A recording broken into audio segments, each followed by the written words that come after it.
Hey everybody, it's Carm here, coming to you on a Saturday evening. I just wanted to share real quick, went on a little dig yesterday, kind of spur of the moment, and found a few things I was really excited to find, and I just wanted to quickly share them with you. It's at a shop called Permanent Records. It's on the south side of Chicago. I hadn't been there in about 6 months, and only came across the shop around sometime within the last couple of years, and just found some really cool things.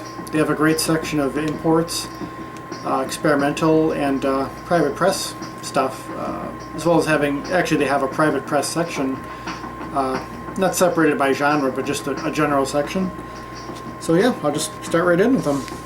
A couple of these, Jeff, Vinyl Spin, showed in a recent finds video, and I'd have to agree with his assessment of this first one, as not being the best representation of Klaus Schulze, the German electronic musician, his catalog.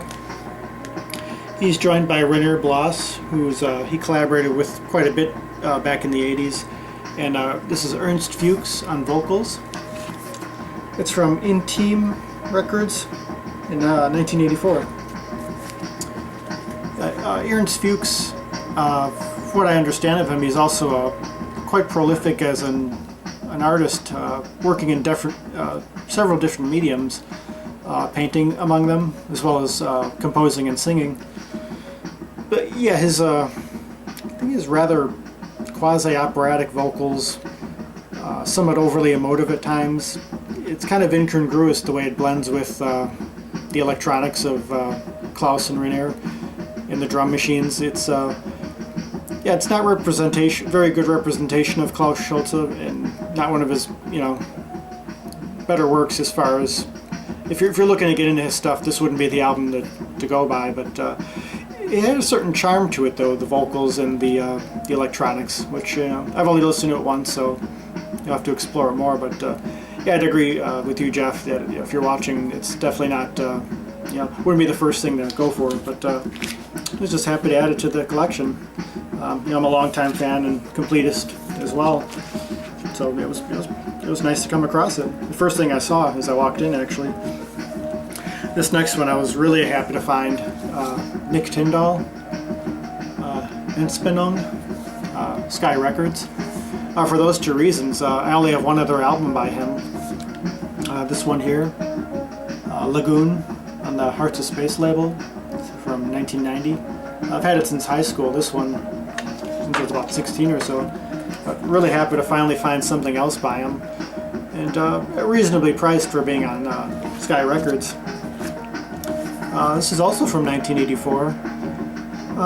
The characteristic of his music I really admire is that he's playing on the PPG wave system, early digital synthesizers.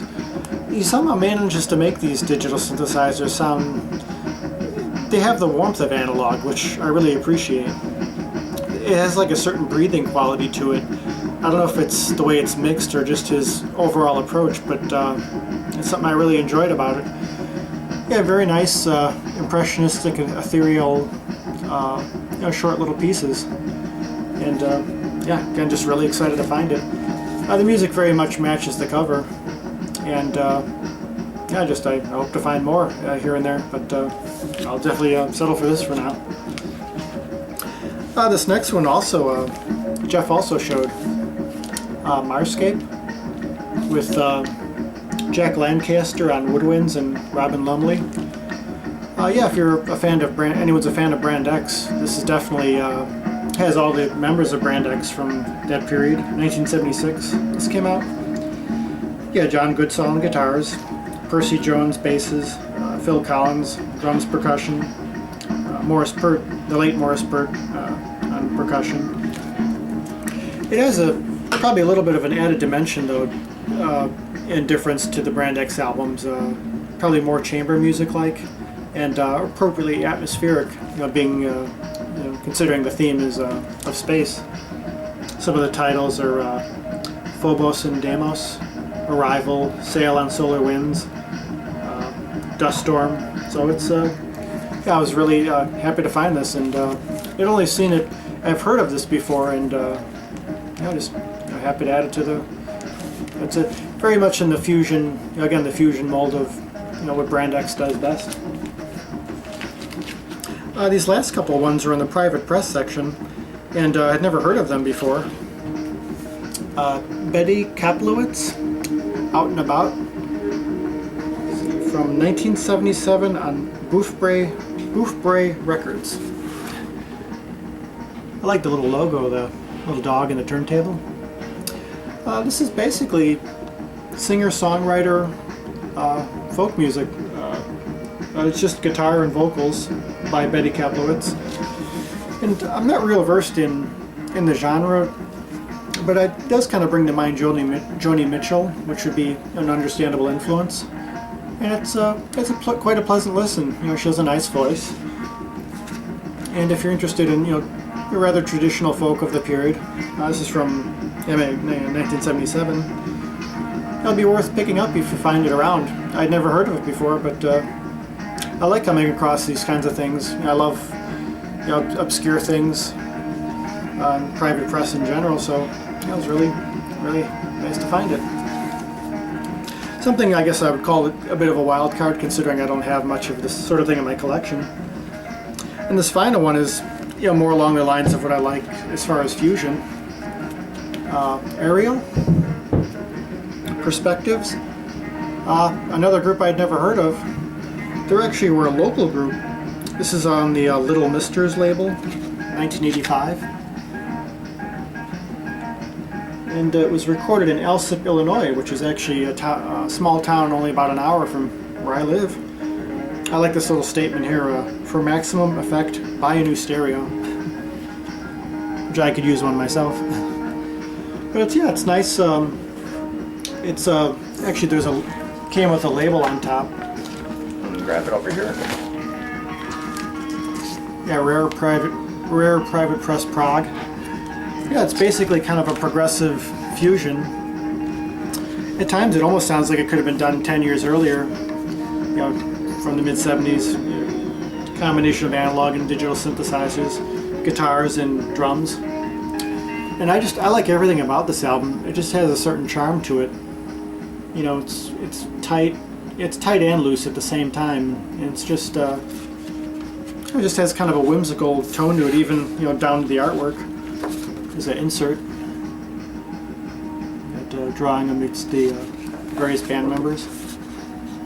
And it was pretty nice stuff. It was only a few bucks, and just the fact that it's a local group, playing in a vein that that I enjoy hearing, was just kind of capped it off. So yeah, I'd recommend it if you like basic jazz rock fusion and instrumental progressive. It was pretty nice. And well, yeah, that's it for this particular stack. I was just again really happy to find these. I just wanted to come on real quick and show these. And yeah, most of all that Sky Records. I mean, I don't find those very often anymore. Here and there. Usually you'd have to get them online, but to actually find them in the store was again, like Jeff, as you were saying, it was that same feeling. It was just even a little exhilarating. By the way, I would really recommend his channel, Vinyl Spin, for those of you who haven't heard it. Lindsey, Blankpaiges, I just saw your recent video. Also mentioned, definitely a channel worth checking out. What I have playing here, I think I hadn't played in a while. Harmonia, live 1974. This is I guess something that was in the vault. This just came out a few years ago on the Water label. Yeah, Hans Rodelius and Dieter Mobius of Cluster, along with Michael Rother of Neu.